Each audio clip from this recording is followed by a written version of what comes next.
Flower thinning करने का जो कॉन्फिडेंस है वो तब आता है, हर एक फ्लावर को सेट होना है। मैंने वैरायटी वाइजली चूज किया। आप देखेंगे इसमें आप ये कुछ भी लगाओ, टॉपलेट लगाओ, ये सब आप उसी वैरायटी के अंदर है जिस वैरायटी में आपके दादा थे। आपने कोई चेंज नहीं लाया है। आप इसको वैरायटी मत समझिए, ये वैरायटी नहीं है। आप ग्रैनी स्मिथ लगा रहे हो, आप गाला लगा रहे हो, आपने रॉयल रेड हनी क्रिस्प लगाया है, आपने एज़टेक फूजी लगाया है, आपने रेड जोना प्रिंस लगाया है, आपने एंटरप्राइज लगाया है। ये होती है वैरायटी। मेरे पास 10 वैरायटी है भाई, तेरे पास एक ही वैरायटी है।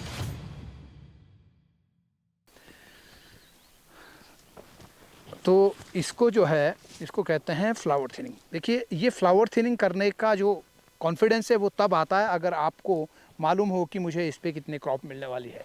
देखिए, अगर आपने वैरायटी ही सेल्फ पॉलिनेटिंग लगाई है तो आपको पता है कि भाई हर एक फ्लावर को सेट होना है, और उसमें फिर मुझे फ्लावर थिनिंग करने में मुझे कोई दिक्कत नहीं है। मैं ये देखो, आप में ऐसे करके ऐसे करके ऐसे करके काटना है, मुझे पता है। ये लो, सबको मैं निकालता जाऊंगा, एक फ्लावर पीछे छोड़ूंगा, सबको निकालता जाऊंगा, एक फ्लावर पीछे छोड़ूंगा। और कहीं से अगर सारे निकल गए तो भी कोई दिक्कत ही नहीं है मुझे, क्योंकि इतने सारे हैं भाई फ्लावर। मुझे तो इस पूरी टहनी के ऊपर मुझे 8 दाने कुल मिला करके चाहिए। 8 दाने के लिए आप खुद सोचिए कितने क्लस्टर है। चाहे अगर मैं इसमें से 10-12 क्लस्टर खाली भी कर देता हूँ पूरी तरह से ऐसे निकाल के, तो भी कोई दिक्कत ही नहीं है। तो ऐसे आप गप मारते हुए थिनिंग कर सकते हैं, इधर उधर देखते हुए आप थिनिंग कर सकते हैं। और ये आप तब कर पाएंगे अगर आप वाइजली अपनी वैरायटीज़ को चूज़ करते हैं। तो मैं ये तब कर पा रहा हूँ, मैंने वैरायटी वाइजली चूज़ किया। आप देखेंगे इसमें ये पूरी रो ग्रैनी स्मिथ की है, मुझे मालूम है सेल्फ पॉलिनाइजिंग है और हर एक फ्लावर में फ्रूट सेट होना ही है। तो फिर मैं क्यों ना इसको ऐसे करके सीधा सीधा मैं फ्लावर को ही निकाल दूं, और ये मेरी फ्लावर थिनिंग हो गई। और लोग जो है ग्रैनी स्मिथ से पता नहीं क्यों भागते हैं, क्यों डरते हैं। अच्छा खासा प्राइस भी देता है, सेटिंग में कोई दिक्कत नहीं है, कोई बारिश होगी, मधुमक्खी आएगी नहीं आएगी, कोई टेंशन ही कुछ नहीं है। फिर आखिर क्यों हम जो है ऐसा फैसला नहीं ले पाते हैं? आखिर क्यों हम फिर भी लाल सेब के पीछे पड़े हुए हैं? अरे भाई, कुछ और लगाओ, फूजी लगाओ, रेड जोना प्रिंस लगाओ, हनी क्रिस्प लगाओ, ग्रैनी स्मिथ लगाओ, गाला लगाओ, जिसमें आपको जो है कॉन्फिडेंस आए तगड़े वाला। थिनिंग करने का तगड़ा कॉन्फिडेंस आपको तब आएगा भाई जब आप वैरायटीज़ को वाइजली चूज़ करते हो, जब आप सोच समझ करके काम करते हो। ऐसे हमने जो है इस पूरे ब्लॉक में, इसमें हर एक रो जो है आपको यहाँ पे ग्रैनी स्मिथ की दिखती है। हर दो रोज के बाद एक रो ग्रैनी स्मिथ की यहाँ पर है। और फ्लावरिंग देखें आप तो दबा करके थोक में फ्लावरिंग है, ऐसे लगता है जैसे कोई स्पर वैरायटी हो। वो जो है प्लांट की ट्रेनिंग के ऊपर, प्रूनिंग के ऊपर वो डिपेंड करता है, आपने क्या ट्रेनिंग प्रूनिंग उसकी की है। और ट्रेनिंग प्रूनिंग आपको तब आती है जब आपने वो सीखी होगी। सीखना आपको कहाँ से मिलेगा? सीखना मिलेगा आपको खेतियारी से। खेतियारी ऐप प्ले स्टोर या फिर ऐप स्टोर में जाएं और लिखें KHETYARI खेतियारी और डाउनलोड करें, और उसमें जा कर के A to Z of modern Apple farming ये ऑनलाइन कोर्स लें। और उसके ऊपर जो हर हफ्ते ऑनलाइन क्लास होती है, जिसमें मैं आपको ये सारी चीज़ें बताता हूँ, कैसे ट्रेनिंग होती है, कैसे प्रूनिंग होती है, कैसी वैरायटी सिलेक्शन होती है, कैसे आपको जो है रूट स्टॉक सिलेक्शन करनी है, रूट स्टॉक क्या होता है, स्कैब क्या होता है, अल्टरनेरिया मार्सनीना क्या होता है, कैसे आप बीमारियों को, फंगल डिजीज़ को आदि स्प्रेज में आप जो है उनको निपटा सकते हैं, उनका कंट्रोल कर सकते हैं, कैसे आप कीड़ों को, बोरर को, रूट रॉट को आप कंट्रोल कर सकते हैं, कलर प्रॉब्लम को दूर कर सकते हैं, साइज़ प्रॉब्लम को कैसे दूर कर सकते हैं। ये सारी चीज़ें आपको जो है उसमें ऑनलाइन क्लासेस के अंदर में मिलती है। हफ्ते में एक ऑनलाइन क्लास होती है। और ग्रैनी स्मिथ में मज़े की बात ये भी है कि अगर थोड़ी सी ज़्यादा क्रॉप भी रह गई तो भी आपको गोलियां नहीं मिलती है, साइज़ आपको फिर भी अच्छा मिलता है। फिर भी मुझे समझ नहीं आता कि लोग जो है, लोगों को हो क्या गया है। लोग वैरायटी, और आजकल जैसे हम लोग जो है red Jonaprince, royal red honeycrisp और एज़टेक फूजी की जैसे वीडियोज़ या फोटोज़ आती है, हम कहते हैं कि भाई ये वैरायटीज़ लगाओ, तो कुछ लोग जो है उसमें कमेंट कर देते हैं, आपने जो है वैरायटीज़ के मामले में लोगों को कंफ्यूज कर दिया है, अब एक और वैरायटी। अरे भाई, तुम कंफ्यूज कहाँ थे? किसको लेकर के थे? वैरायटी से तो आप कंफ्यूज हुए ही नहीं। जहाँ आप कंफ्यूज थे वो तो स्ट्रेन्स थे। आप उसी वैरायटी में हो जिस वैरायटी में आपके दादा थे। जी हाँ, आप उसी दुनिया में हो अभी भी। आपके दादा ने रॉयल लगाया, वो डिलीशियस था। उसके बाद आप अगर किंग रोट लगा रहे हो, हपके लगा रहे हो, आप अर्ली रेड वन एसस पर आप लगा रहे हो, आप वाशिंगटन्स पर लगा रहे हो, आप शेलेट्स पर लगा रहे हो, आप ये कुछ भी लगाओ, टॉपलेट लगाओ, ये सब आप उसी वैरायटी के अंदर है जिस वैरायटी में आपके दादा थे। आपने कोई चेंज नहीं लाया है, आपने कोई तीर नहीं मारा है, आपने कुछ नहीं उखाड़ा है। तो आप कंफ्यूज तो आप पहले थे। मैं आपको ठीक कर रहा हूं कि आपको रेड डिलीशियस के इन स्ट्रेन्स के चक्कर में नहीं उलझना है। आप इसको वैरायटी मत समझिए, ये वैरायटी नहीं है, ये स्ट्रेन्स है, ये वही है। रॉयल डिलीशियस का थोड़ा सा सुधरा हुआ रूप है बस। कि भाई लोअर एलिवेशन पे कलर आ जाएगा, थोड़ा सा शेडी भी अगर हुआ तो वहाँ पे भी कलर आ जाएगा। और स्पर वैरायटीज़ है तो स्पर जो है ठीक ठाक बनेगा। रॉयल डिलीशियस में स्पर जो है वो दूर दूर बनता था, नॉन स्पर है वो। तो खाली इतना उसमें चेंज आया, बाकी आप उसी वैरायटी के अंदर घुसे हुए अभी भी। तो वैरायटी इसको कहते हैं कि आप जो है आप ग्रैनी स्मिथ लगा रहे हो, आप गाला लगा रहे हो, आपने रॉयल रेड हनी क्रिस्प लगाया है, आपने एज़टेक फूजी लगाया है, आपने रेड जोना प्रिंस लगाया है, आपने एंटरप्राइज लगाया है, ये होती हैं वैरायटीज़। आपने एम्ब्रोसिया लगाया है, ये हैं वैरायटीज़। तो आप गलत कमेंट मत कीजिए, आप गलत मत सोचिए कि जीतू भाई आपको वैरायटी के चक्कर में कंफ्यूज कर रहा है। जीतू भाई आपको वैरायटी का जो आप में जो भ्रम है उस भ्रम को मैं दूर कर रहा हूँ। आपको असल मायने में वैरायटी क्या होता है वो मैं आपको सिखा रहा हूँ। तो आप जो है मेरी माने तो आप इससे थोड़ा सा हट करके वाकई में रेड जोना प्रिंस को आप ट्राई करें, एज़टेक फूजी को ट्राई करें, आप ग्रैनी स्मिथ को भी आप जो है मेन वैरायटी के तौर पे ट्राई कर सकते हैं। आप पूरा कोई शेडी पोर्शन है वहाँ पे ग्रैनी स्मिथ को फुल लगाओ, और ज़्यादा नहीं तो कम से कम 50% तो आप लगा लो।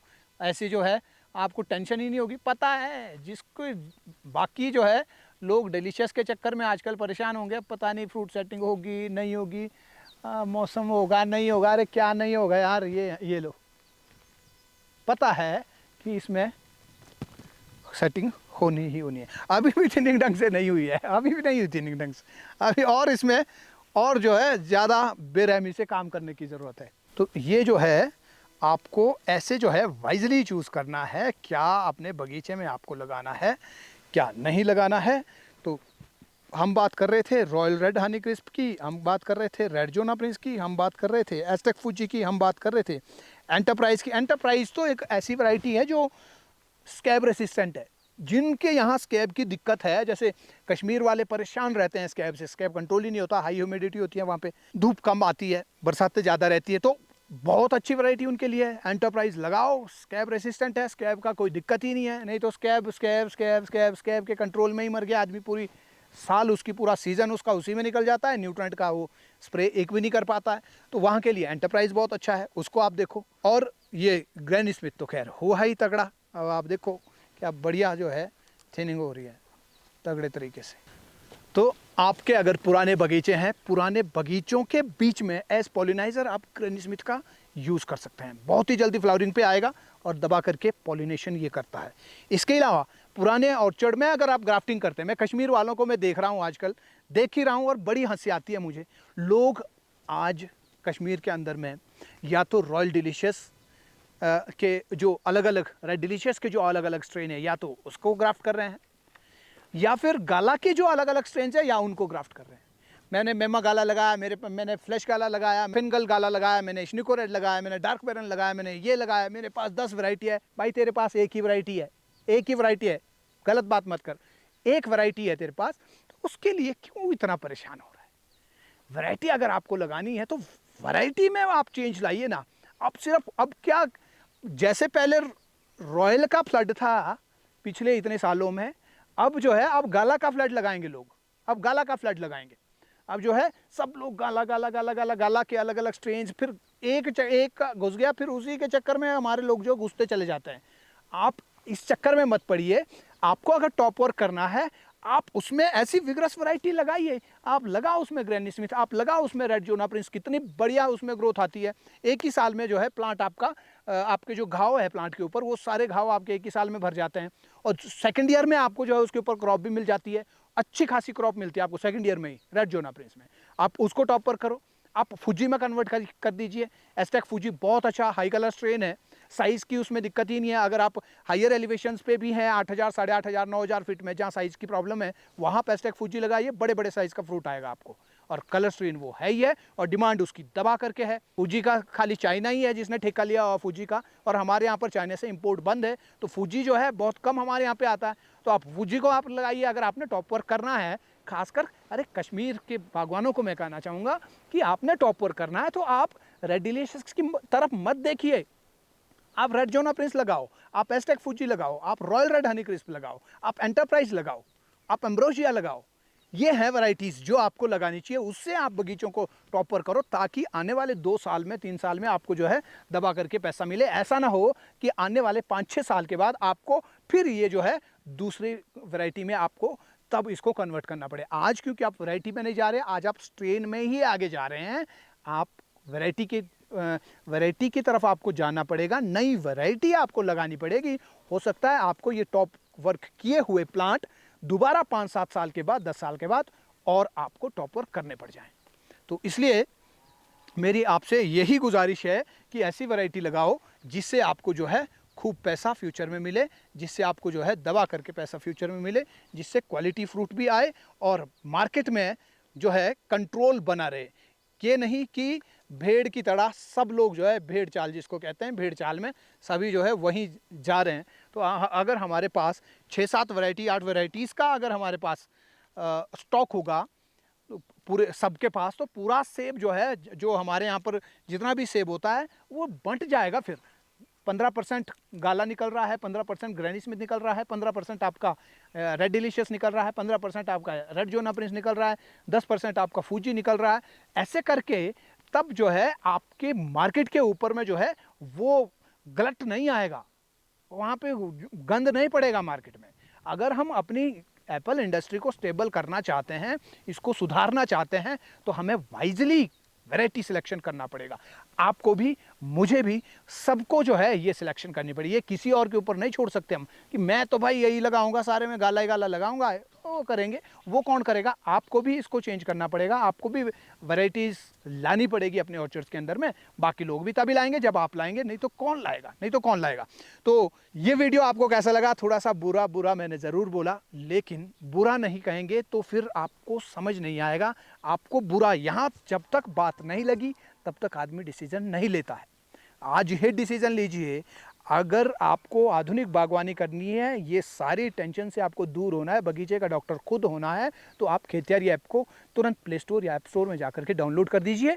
नीचे दिए गए नंबर के ऊपर कॉल कीजिए कि एशिया का पहला ऑनलाइन कोर्स जो सेब की आधुनिक बागवानी घर बैठे सिखाता है, वो कोर्स कैसे सिखाता है उसके बारे में जानकारी ले लो। इस नंबर पे कॉल करके और पूछो आज ही, और आज ही इस कोर्स को ले लो। 6000 लोग वो बेवकूफ़ नहीं थे जिन्होंने जो है A to Z modern Apple farming course लिया और बगीचों के अंदर में उन्होंने बेताशा चेंज लाया है। उनसे आप सीखिए। तो ये वीडियो आपको कैसा लगा कमेंट बॉक्स में आप ज़रूर बताएं। चैनल को अभी तक सब्सक्राइब नहीं किया तो तुरंत सब्सक्राइब बटन के ऊपर क्लिक करें और बेल आइकॉन को भी दबाएं, ताकि जैसे ही वीडियो डले सबसे पहले नोटिफिकेशन आपके पास पहुंचे। और इसके अलावा वीडियो को शेयर करना ना भूलें, ताकि बाकी बागवान भाइयों तक भी ये वीडियो पहुंच जाए। तो अभी फिलहाल इस वीडियो में इतना ही। आपसे मुलाकात होगी अगली वीडियो में। तब तक के लिए बागवानी पढ़ो, फिर आगे बढ़ो। नमस्कार, जय हिंद, जय भारत।